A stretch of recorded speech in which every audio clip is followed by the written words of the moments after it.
this is what it said. It basically was saying and talking about a man and his father, or the souls of what would be a guy and his father on earth.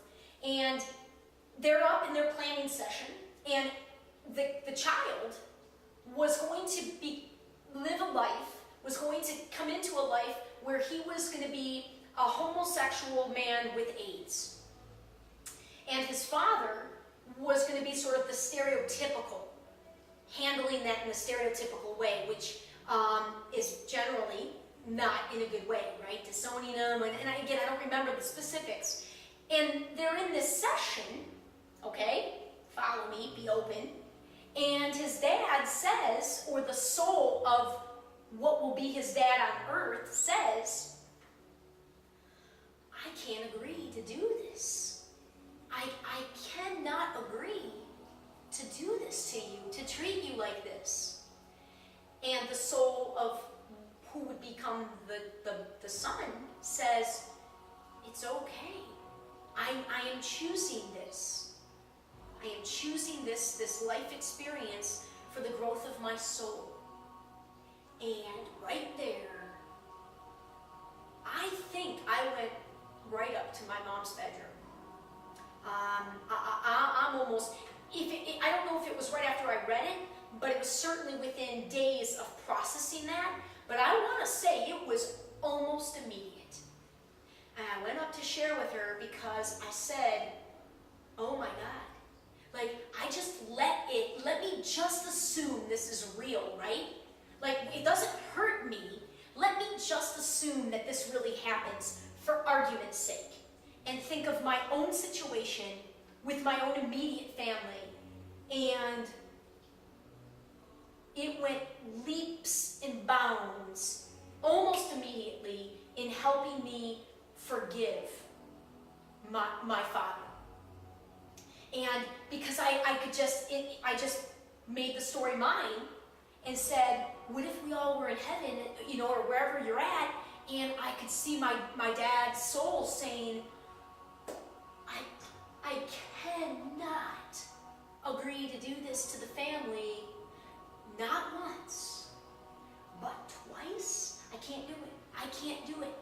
And I just kind of thought about all of us saying, and particularly my brothers and I, it's okay, Dad. It's okay. We are choosing this for our soul's experience. And so when I tell you that I believe to my core that I chose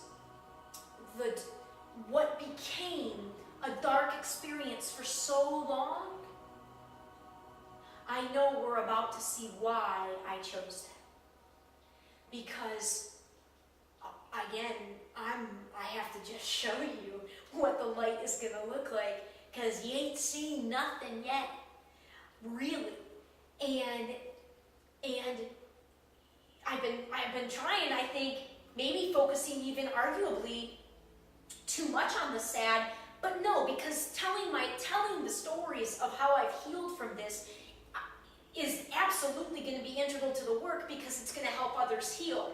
But what I've been trying, the reason why how I've been trying, what I've been sharing in the past few weeks, is to help, it's almost to help, I want to say prepare people,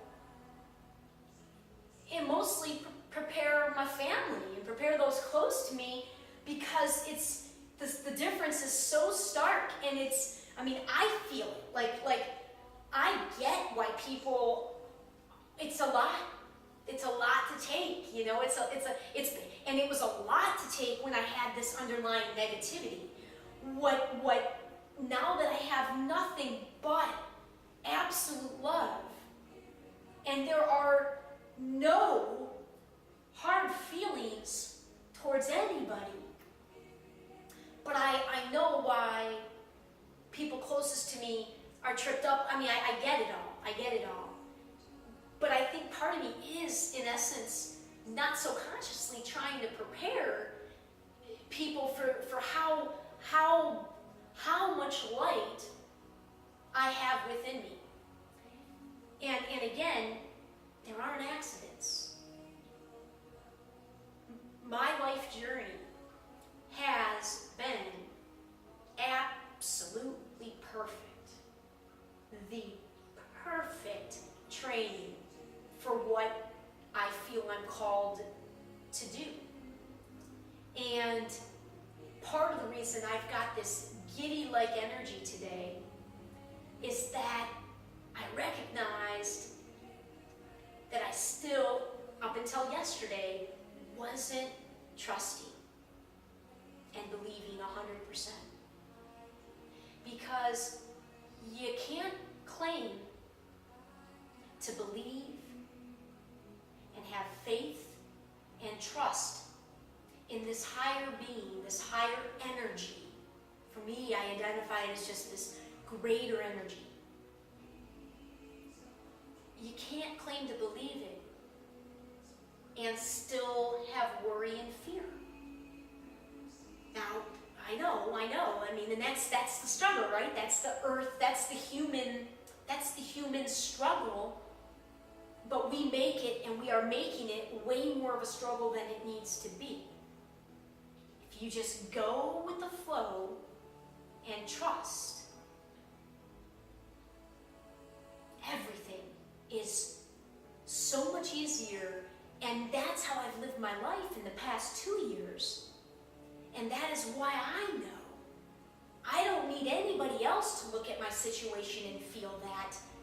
I know there's no way, with all that has happened, especially given how much has been unplanned, there's no way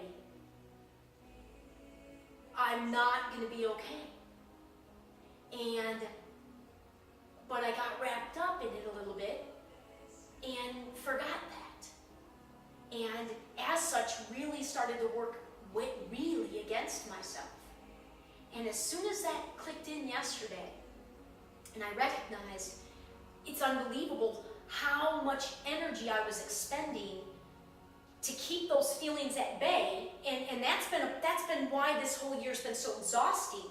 You know, it's keeping the work, because it's been so much on 100% belief in something I can't see yet, and you can't possibly imagine how much energy it takes to not look at the reality that's in front of you and to keep trusting. But miraculously, I made it this far with really being able to do that for the better part of the majority of the time. But then when the practical stuff hit, oh my goodness, this past few weeks I've not been very good at all with keeping those emotions at bay, and it's been draining me and affecting and very much affecting the work. Just in the sense, not that I haven't still put out what I feel is good work for me, but I haven't been allowing.